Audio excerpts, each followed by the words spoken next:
son is racing.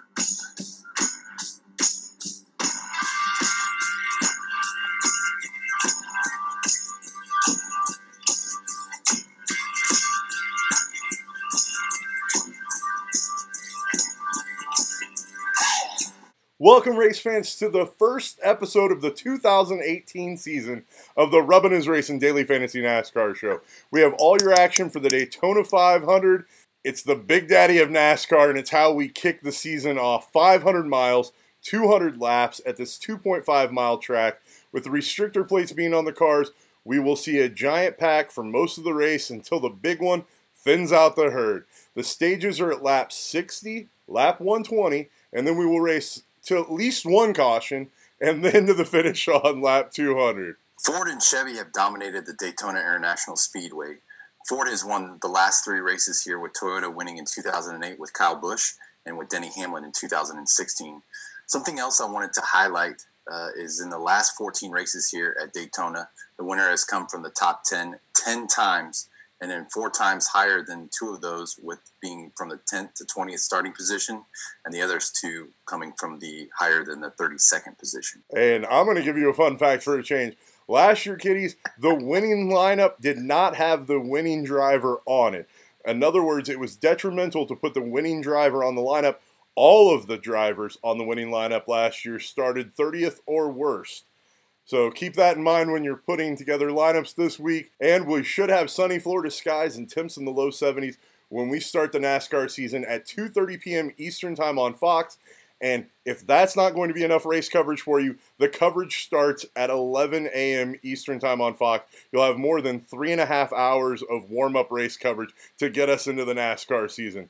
With that said, Liehr, I think it's time to burn some rubber. Do us the honors. Man, I've been waiting all off season to do this, buddy. Burning rubber Daytona style, baby!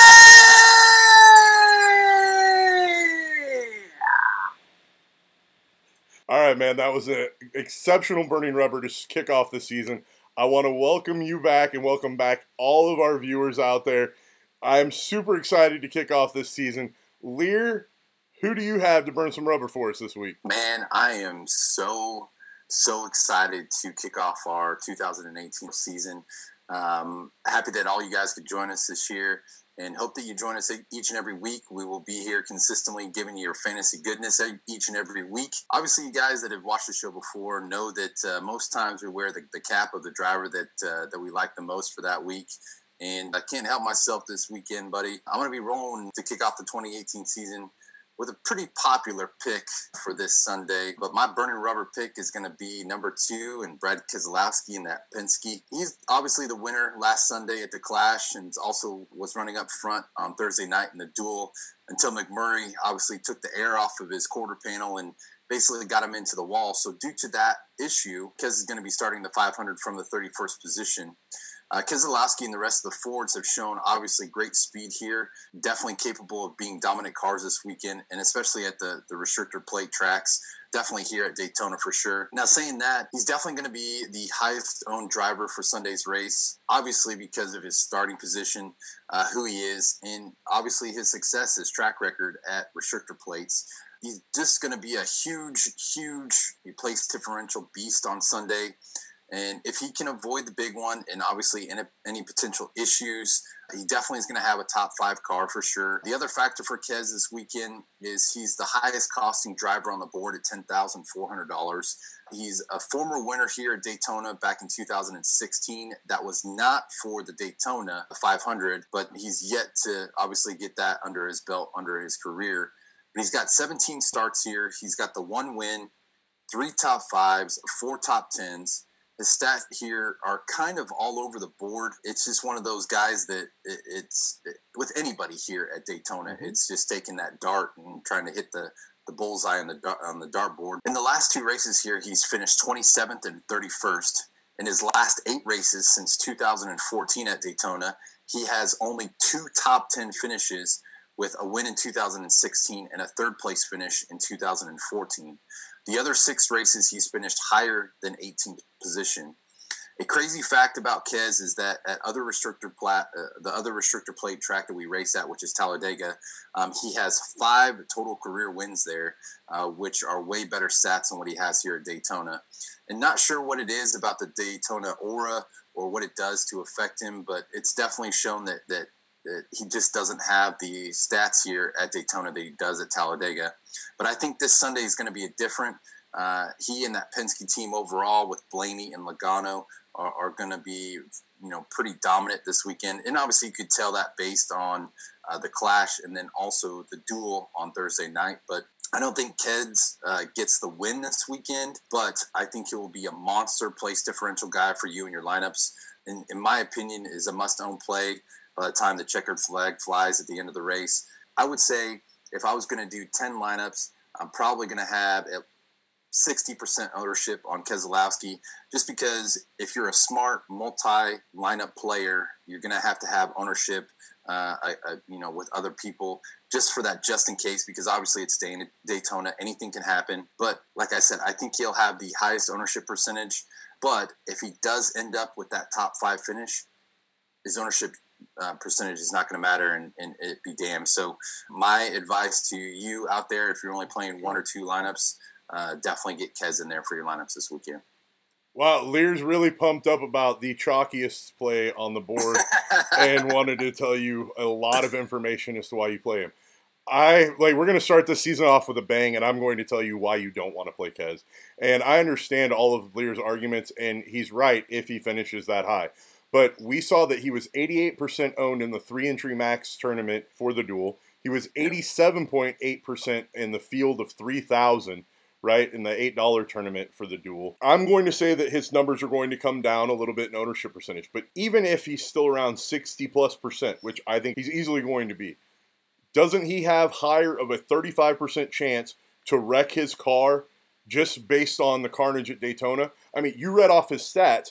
Out of the last 8 races, he's only had legit finishes twice, right? So out of those stats, the numbers say you're better off fading him, especially if 65, 70, 80% of the field are going to be all over Keselowski. Now, realize that I could be wrong here, and he could get through the wreck clean. Like, the argument's not over his point potential, right? I completely agree with you. He's maybe the best for place differential and point potential in the field. However, concerning everybody else owning him at a 60 to 80, almost 90% clip, that's just playing with fire, in my opinion. And you may be better off, if you're trying to go for one of these giant GPPs, completely fading Kez. Now, in full disclosure, will I be fading Kez? Absolutely not, across the board. But I will probably be lower exposed to Keselowski than the field, just because I think that the field is going to over-own him in tournaments.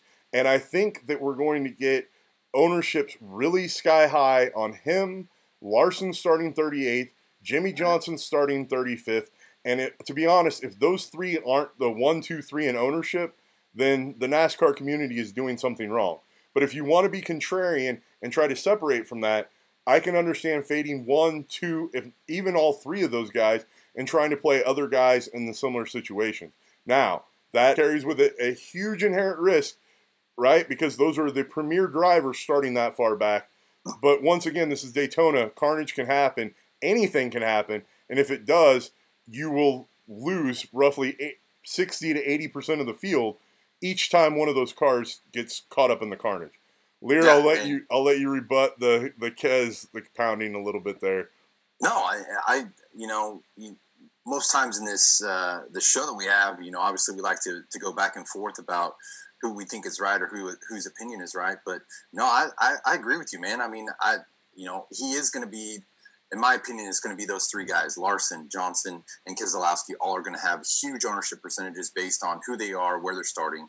But in my opinion, out of those 3, I like Keselowski the best, just because, 1, he's driving a Ford, but 2, I don't know, man, he just really seems to dominate these restrictor plate tracks. And where he's starting at, I mean, he just got caught up in something on the duel, so it's causing him to start ladder back in the field. But you're right, though. If something happens to one of these guys and they are 60, 70% owned, I mean, your lineup, if you fade that guy, it's just going to go right up to the top. And I'm definitely going to have lineups where I fade Keselowski, fade Larson. I don't know about trying to fade all three of them. But, if you do and that pays off, I mean, that has the potential of, if you pick the other right drivers, of winning the massive 100K GPP. So I don't know, man. I definitely am going to have more ownership on Keselowski than the other two. But I mean, don't get me wrong. I'll probably have a lineup with all three of them in there too. So it's all about ownership percentages and gaining the advantage. But at a restrictor plate like this, where it's anything can happen, it's just luck of the draw sometimes. No, I completely agree. And that's why my favorite pivot, my pick to burn some rubber this weekend, is not just a jab to you and a dagger in your heart, but I'm taking Truex Jr. at 9,500 starting 24th. Mostly so I can give you crap while you weren't able to pick him this week. But I think out of all of the high-owned guys for place differential, he most likely will probably be the least owned and go overlooked. Because when you start putting Keselowski with Larson and Jimmy, you don't really have enough money for Truex unless you super punt. So I think that the ownership is going to tailor itself down. For example, I would say Keselowski's probably going to be 65%. Larson's probably going to be 55% owned. I would say Jimmy's probably going to be around that 45% owned. And Truex will probably be 35% owned. Now, I understand Truex has less ability to get place differential, but once again, it's a contrarian sort of pick that you're making here. And if you look at his Daytona history, he's a great source of place differential at the Daytona 500, with his last three finishes at the 500 being 8th, 2nd, and 13th, all with positive place differential. And in the last two races, Daytona 500s, he was plus 26 and plus 22 in place differential. And remember how I told you last year the winning driver was not on the winning lineup for fantasy? Guess who was? Martin Truex Jr. Now, granted, he started 11 spots further back than what he's doing now, but I don't see his starting position at 24th being an issue. I think he'll pay off very easily. I don't want you to overlook William Byron, the rookie, starting 33rd at 7,300, and I love Aric Almirola at 7,700, starting 37th. I think these are great plays, and we've seen in the past, if you're willing to leave some salary on the board, maybe that's a way to separate yourself from a lot of the field. However, to be completely honest, this trend has been developing in NASCAR on plate tracks for a few years. So that might be the trend of what people play, right? People may try to just go after what has worked in the past and superload the back half of the field.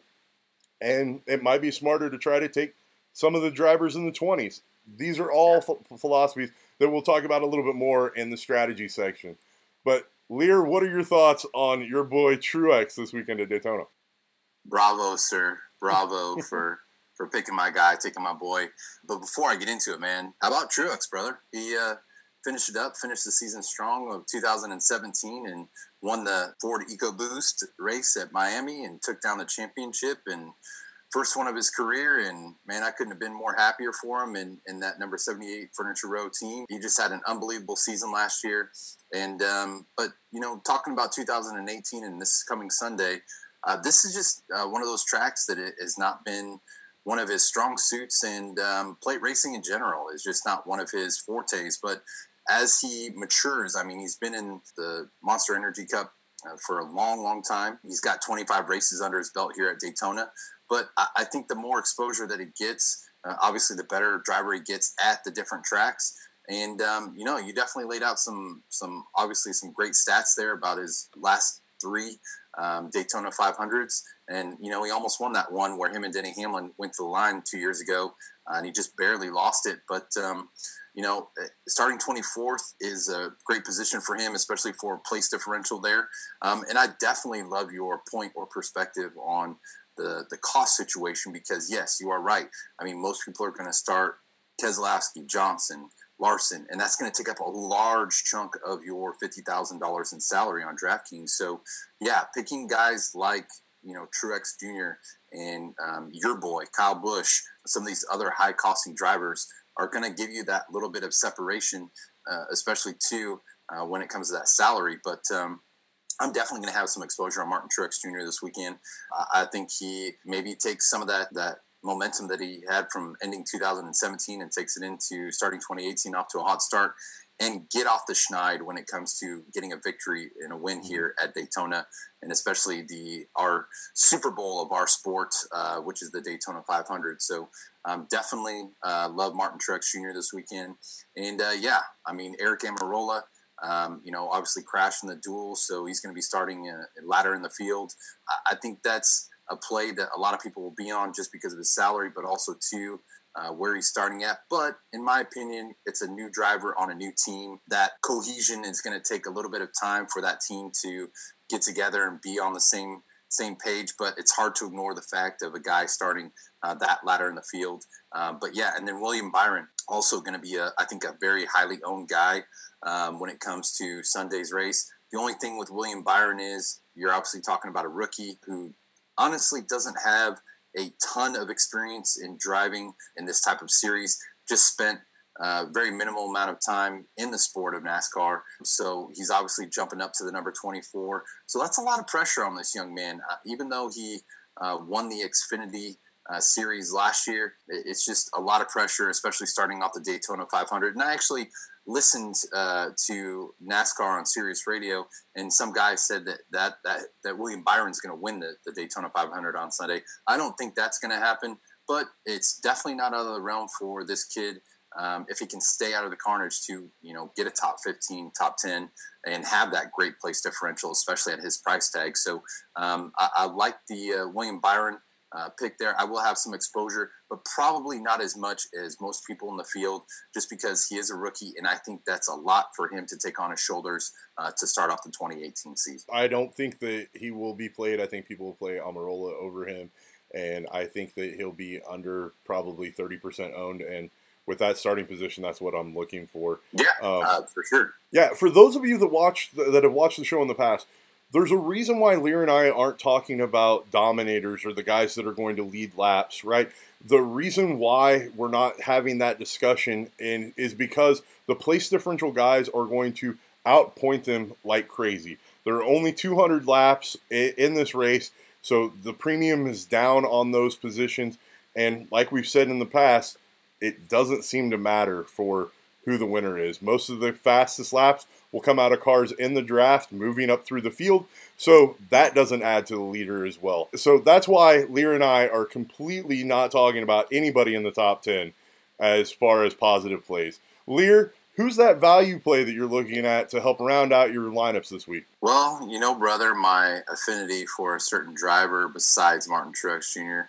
But I'm going to be rolling with Miss Danica Patrick and that number 7 GoDaddy premium motorsports vehicle this weekend. She finds her way, obviously, into my write-up one last time in her NASCAR career. We get to throw back to her original GoDaddy number 7 and that awesome slime green paint scheme. So I had to take advantage of this, one opportunity to talk about Danica. Oh, wait. I mean, Danica. She gets the last chance to race the Great American Race with Premium Motorsports and her old crew chief, Tony Ure Jr. So she starts from the 28th position on Sunday. So she meets Poppa's Paradigm in her last race here at the Daytona 500. And for those that are new to the show, Poppa's Paradigm on Danica Patrick in these past years have been, if she starts latter than the 24th position, that makes her a play. She looked pretty good during the dual race and appeared just to be, getting comfortable in her car. Over a career at Daytona, she's captured her only pole here and totaled a number of 11 starts with 2 top 10s. And that's all she's had here at Daytona. But her last 5 races have not been as productive as you would like to. She's had a crash here in the last 4 out of 5 races, with her best finish being 25th, which is the last time she actually raced here this past season in 2017 in July. But one of the main benefits of her fantasy value this weekend is her cost, which is only $5,600. So she's definitely, when it comes to the definition of the word value, her price at $5,600 definitely meets that definition. But her best finishes here came when she was in that GoDaddy sponsored car. And I think that she has the swagger for this race, and she has nothing to lose. She doesn't have the pressure on her shoulders. She's just going out there and enjoying this last race that she has, and the benefit of knowing that she's going to give it everything that she has, leave no regrets behind, and everybody else knows that this is going to be her quote-unquote official last race in NASCAR. And I think that she's going to be lower owned than people think, as most fantasy players, like we talked about earlier, will be aiming at the higher starting drivers, like her former ride in number 10 with Eric Amarola starting 37th. And Danica this weekend, she's going to be making it into my lineups. And I will say, if she gets a top 7 finish, I'm going to take out of my personal collection a number 7 GoDaddy autographed with a certificate of authenticity. It's one of only 75 with the green paint scheme. Now, it is a nationwide car, but it kind of throws back to what she's going to this weekend. But if she gets a top 7, I will give that car, that diecast, away to one of our viewers who comments and likes the show. Hopefully she gets a top 7 finish, and we can give that diecast to one of our viewers because we love you guys so much. But I hope you guys root for her to get a top 7 finish, and best of luck to Danica on Sunday. And I hope that everybody, like I said, comments and likes, but I hope she proves everybody wrong and that she gets that top 7 finish, or maybe even the win on Sunday. How a storyline would that be? Yeah, I believe it was the great Admiral Akbar who said, "It's a trap." And it's a trap. Right. Here's the problem, Liehr. I think that because of all the emotional heartstrings that you just pulled on, she's going to be way over-owned for what she should be. And, legit question, and I'm going to cut back to you so I can see your face.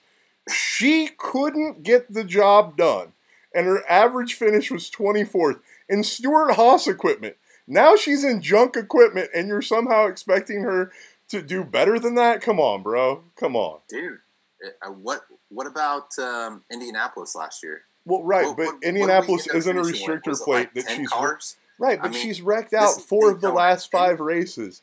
Anything can happen on Sunday. Well, right, dude, but to recommend her as an extreme value play when she's probably going to be over-owned, and your own stats show that 80% of the time she doesn't finish the race, and when she does, she has a maximum place differential potential in better equipment of +4? Come on, man, that's not going to get it done. I love you, but, I think she's a gorgeous woman and was amazing leading the charge of getting a female driver. But other than those 2 things, there is 0 reason to play her this week. Yes, Poppa's Paradigm was 24th or worse, but that was when she was in Stewart-Haas equipment. I see this as the trap of traps. I'm worried she's going to be 20+% owned. I would much rather own pretty much everybody else around her, including the pick that I have for you at value. Oh, okay, hold on. You gotta let me rebut that thing. All right, go ahead. So here's what we have after the 28th spot. Okay, you got Justin Marks and Rick Ware Racing. No, thank you. I mean, Rick Ware Racing came through multiple races last year, providing points for us on winning lineups. I'm just saying. Okay, Justin Marks, DJ Kennington, Brad Keselowski. That's an obvious. Corey LaJoie. I do like Corey LaJoie this weekend. Yeah.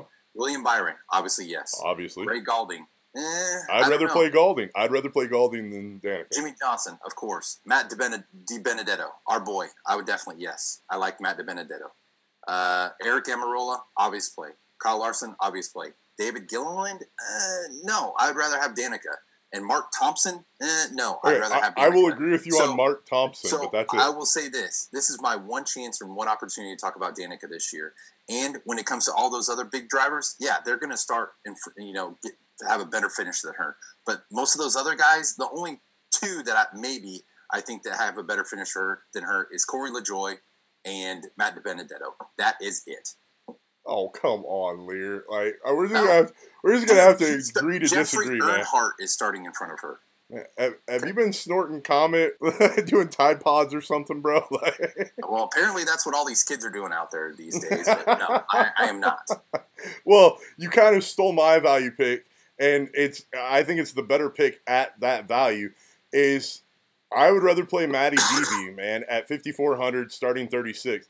He should only move up and provides great value in that Hurricane Heights Ford, sponsored by a movie. Yeah, the first one got trashed out, but he's in a good car. It's not the best of equipment, but it's better than the unknown equipment that we have Danica racing in her last race. Dude, I think she's going to be way higher owned than what you think. If you're right and she's sub 10% owned, then it becomes a dynamite play. But if she's 20% owned, like, I think it's over-owned. And her stats show that that's over-owned, even at that awesome salary, especially in that equipment that we don't really know what it is. But that's my opinions on the value. If you can't tell, I am probably 100% fade on Danica this weekend. Hey, brother, that's the best part about this show. Oh, I agree. We can sit here and debate about it all we want to. You got the picks that you like. I got the girl that I like. And in your dreams you have her. Well, yeah, I mean, I'm no Aaron Rodgers, I'll say that. But, as far as DiBenedetto, dude, I mean, I love that play too. He's obviously a guy that's had, even last year, had a top 10 finish, and he started 25th. So he's starting 11 positions higher than what he started last year. As long as he can keep that vehicle clean, Matt DiBenedetto is definitely a salary saver and a place differential guy for you for sure. We got through value with a little bit of heated discussion. It's time to send some people to the garage. But this is everybody's favorite segment because sometimes we talk smack on drivers and or NASCAR and or DraftKings depending on our mood. This week, for the initial week of the season, it's going to be solely drivers. Liehr, who are you sending to the garage, buddy? FYI, I always talk about drivers. It's Poppa who gets his panties in a bunch about everything else. But I also agree with you most times when you talk about other aspects, just drivers. But I'm actually, and I'm ready for you to just argue with me on this and be like, oh, it should be Danica. But I'm going to be rolling with Chris Buescher, and the number 47 JTG car as my going to garage pick this weekend. This is a hard pick. Obviously, this week is basically any car in the 40 car pack could be considered a going to garage pick, just because this is such a crapshoot of a race and anything can happen in the Daytona 500. But the reason I'm picking Buescher is he is basically statistically one of the worst drivers here at Daytona. Now, I only know he's only raced in 4 races here in his career, but at the end of the day, you have to finish the race, obviously, to log wins in fantasy. And Buescher, obviously, doesn't have the stats here to do so on Sunday, at least from what his stats say. So, but obviously with this race and what can happen, stats be damned sometimes. But in 4 races here, he has 3 DNFs. He's got an average start of 27th, and an average finish of 31st. He did have a nice race here the last time he raced, where he started 29th and he finished 10th. His cost this week is $6,100. He'll be starting 21st next to his teammate at JTG, AJ Allmendinger. And there's just better options out there this week with the lower costing drivers starting further back in the field and have a great chance of place differential for your fantasy lineups this week. So my advice is to avoid Chris Buescher this weekend, even though his salary is enticing at $6,100. But in my opinion, his car and that team is not a top 15 car. And so you're only talking about 6 place differential points there. And in my opinion, he only has the opportunity to either go back in the field or get another DNF. So that's why I am avoiding the C-Bush this weekend. Man, it's a good thing I love you like a brother because I cannot figure out your logic. Everything you just said for why you won't play Chris Buescher is exactly why you shouldn't play Danica. Matter of fact, according to your own stats that you just read off, Buescher actually has a higher ceiling and a lower floor than Danica, and has finished more races statistically than she has at Daytona. I cannot follow your train of thought here at all, bro. I'm sorry. That's a good thing, right? Because I'm telling the people what they should do, okay? I'm telling them they should play Danica, they should avoid Chris Buescher, but I'm also sleight of hand here, okay? Because this is fantasy NASCAR. This is for some mucho dinero. So I'm just saying, you're looking at it like you don't get the logic, but I'm just telling you, I'm being straight up with the folks out there. Just listen to me. It'll pay off for you on Sunday. Well, and to be completely honest, sometimes when you employ logic, you are completely wrong in NASCAR. So I have been right many a time, though. You got to give me credit on that. Oh, Remember that show, Eric Jones? You were like, no, don't ever play Eric Jones. And Eric Jones went out and led more than 200 laps, and I won that bet $50. Congratulations. You predicted an outlier. Don't say it. Don't say it. Oh, it just happened once. Dude, it was a 3% chance to happen, roughly, and you hit on it. Like, congrats. Like, way to pick and choose and just remember the times you're successful as opposed to the times you get devastated. What about Chris Buescher winning the Pocono? Give me some credit, bro. I'll give you credit, but dude, like you've had several misses on things too, and I've pointed out how ridiculous it was. It's just like everything in life. You got to take the risk. Either you do it and you lose, you do it or you win. Either way. Well, right. My question is how can you like legit question? How can you make the exact same arguments and interpret them completely different ways with basically the same, right? Like the reason, like you gave the same set of data, you hated one driver, the gut. I see it's gotten bigger with time as well, brother. Well, we have been in the off season, a couple holidays thrown in there, So it's time to get back on the track. And speaking of getting back on track, my pick for going to the garage is Sticky Ricky. Gut rot, see? Yeah, I'm challenging your gut feeling with the gut rot feeling, which is the worst gut feeling one could implore. Look, Sticky Ricky is great on restrictor plates, but he seems really aggressive. And part of it may be because he's trying to prove to his ex-girlfriend, who is now dating a former Super Bowl champion and Super Bowl MVP in Aaron Rodgers, that he's the right guy. But he looked way too aggressive in the duel, and he caused 2 wrecks. I think he's going to cause multiple wrecks and get caught up in it. I have no other argument here other than Liehr's gut feeling, which I just made fun of, that Sticky Ricky is going to be too aggressive and wreck some cars. I think Sticky Ricky is going to be the one that causes the big one this weekend. So I'm pretty much fading him across the board in my lineups, and I'd recommend you do the same. I think a lot of people are going to over-own him, too, because of his success at restrictor plates, and this is one of the places I'm taking a stand this week. Your thoughts, bud? Taking a stand on the gut rot. No, I hear you, brother. Obviously, Ricky Stenhouse in 2017 had a tremendous season for Roush Fenway. Finally got off the schneid. Not only did he get 1, but he got 2 wins, both coming at restrictor plate tracks. But starting in the 9th position, and like you said, I mean, he has been pretty aggressive, but those Fords have been freaking fast this weekend, or this week basically, and have been lately at all these restrictor plates. But you know what? He's definitely an interesting play when it comes to this weekend.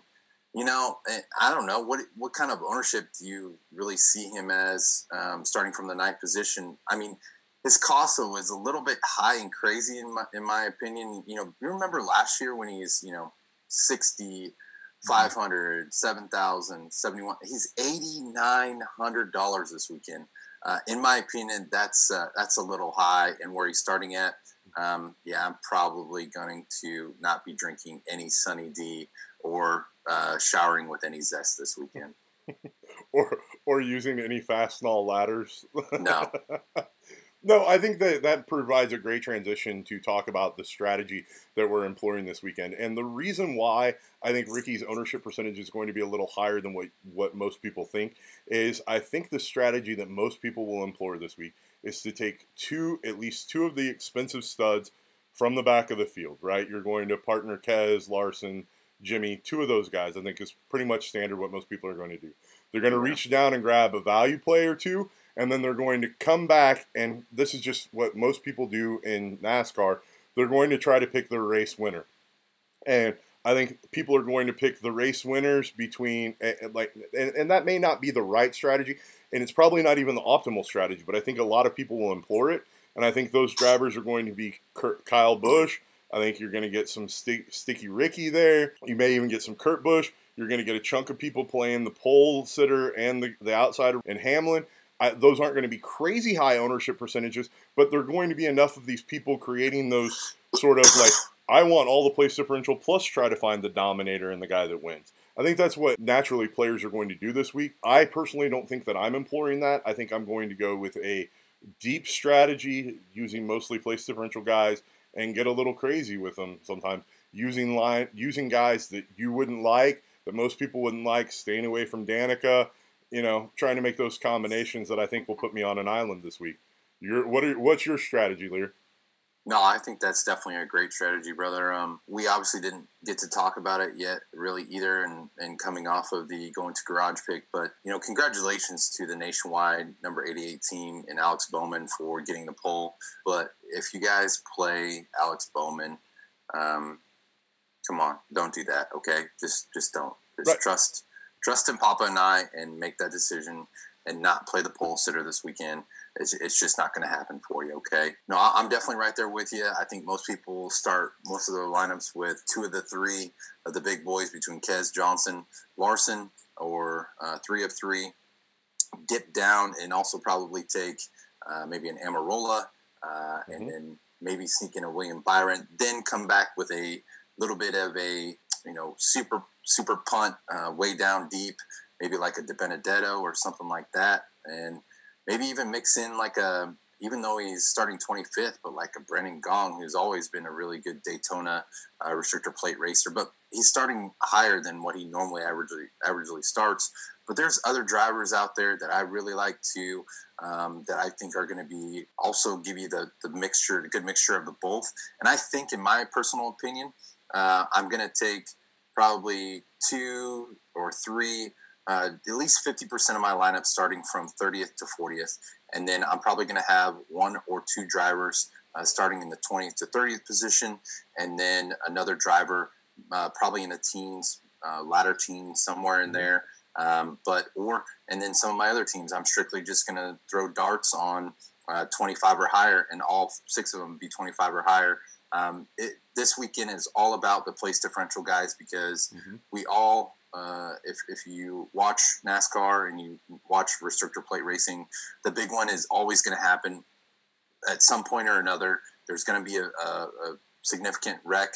And even if there's not, it's at least, if it's a minimal wreck, it's at least going to take out 5 to 10 cars. So, and most times it happens either at the probably after the 5th position, happens there with guys trying to jostle and move up, or it happens in the middle of the pack when somebody gets bumper to bumper with somebody, or tries to side draft down the middle of the straightaway, getting into the turns, and just takes that air off the rear and spins them around. That's why a lot of the latter drivers get the benefit of the doubt when it comes to fantasy this weekend, because most times they're going to make it out okay because they have that enough time to react and get out of the way. And then, of course, the guys at the front are also, you know, usually survivors too. But you're not gaining the fantasy points like you want to with sticking with those guys in the front. So I definitely like your strategy this weekend. And to be honest, it could be completely wrong. And if the field goes the way that Liehr and I are going, it may make more sense to play more drivers out of the teams. The problem is when you're at these kind of tracks, those drivers can't amass, and just like the lap leaders can't. Statistically, the math models show that those guys can't amass as much points as the guys that are 20th back, and that's where the fantasy goodness is going to come from this weekend. At least that's what the math models show, unless something crazy happens and wrecks out most of those guys, which it has happened before. So it's all about trying to create unique lineups this weekend. The more chalky you try to get, the more likely you are, and the more money you spend, the more likely you are to have your lineup duplicated. We'll truly only know what the proper strategy is post the race. That's how crazy these restrictor plate races are. So there are very few strategies that you can employ this week where I would look at it and just say, that's wrong, that's crazy. Even plays that I disagree with, like Danica, I can't say it's wrong or crazy. I just don't like Liehr's logic there. I got to throw another jab at that. Another jab. All right. This weekend, we've got some of the best contests DraftKings has ever offered. My favorite is the $33 3-entry max. I love the style of that tournament. And if you want to play for the giant lottery, the $20 100K to first place tournament is probably the biggest GPP they've ever offered, and at the right dollar amount. And let's tell the people right now, but this is going to be probably your only chance to get such a large payout in NASCAR this season. So, in my opinion, I know there's 35,000 possible entries into it, and I know it's probably going to fill. But, I mean, get in on that thing because, you know, if something happens, it only happens once this year, in my opinion, that they offer $100K to one person. But in this situation, we're probably going to have a lot of people splitting it up. But still, it's still going to be pretty significant money. I agree. I think it's going to be a fun attempt and a fun tournament. I will also be throwing that in. But like I said, I have already reserved my entries in the 3-entry max, $33 with $5K up top. I just love that structure of that tournament. I would love to see more of that. I would even love to see that tournament doubled in 10K up top. That's where I'm at on that tournament, how much I like it. So that's my strategy for entries this weekend. There are a lot of cool single entry tournaments as well and some 20-entry maxes. I'd like to see us find a happy medium between 3-entry, 20-entry, and 150. There needs to be intermediate levels like a 10-entry max or a 5-entry, something along those lines. But, you know, beggars can't be choosers, and at least we're headed in the right direction with NASCAR contests. Also, if you're an Xfinity person, they now offer Xfinity races. Yeah. Guys, with qualifying for Xfinity being on the same day of pretty much every race, we will not be covering Xfinity races in the show. That is unless you guys want to donate a lot of money so that Liehr and I can leave jobs and do this completely full time. But if you do, like, we will cover all the Xfinity you want. So on that note, I encourage everybody to play this weekend on DraftKings. Join the free league. We created a free league on DraftKings. We'll add the link to the video. It's a season-long DFS league. It'll be free every week, and we're giving away a free autographed NASCAR, a diecast of your choice to the winner if you manage to beat Liehr and the rest of the field. That, and we're trying to give out some autographed hero cards for that. It'll be a fun competition. We've already got over 50 people in that contest already, which is awesome, guys. For you guys out there, thank you for joining. It's just amazing. It just shows how much you guys care, and it's just awesome. Yeah, I hopefully we can get 100 and have an awesome contest for this season. With that said, guys, let's make some money this weekend. Liehr, say your goodbyes and get out of here. Thanks for watching, everybody. Awesome show, brother. Way to kick off the 2018 season. Obviously, just like every week, I love doing this thing with you, riding on this train in the co-pilot seat, and man, I can't wait for Sunday. You know, it's just to kick off the season. It's going to be exciting. Going to be interesting to see who plays out and what lineups do well. And I'm just excited to potentially win some big money, and I know all you guys are out there as well. And I'm just going to go ahead and throw it out there. I think my winner of the 500, I'm going to pick Keselowski as one of my picks. But if I had to obviously pick a winner, really it's just throwing a dart at the board. But I just have this really deep sinking feeling that it's going to be Chase Elliott in the number 9. I don't know what it is. I just have this feeling that Chase Elliott's going to win. Thank you guys for watching. I hope you tune in every single week. Hit us up on Twitter, obviously our YouTube page. Love for you guys to share the show, comment. More in the community, the better. And, man, let's go racing, dude.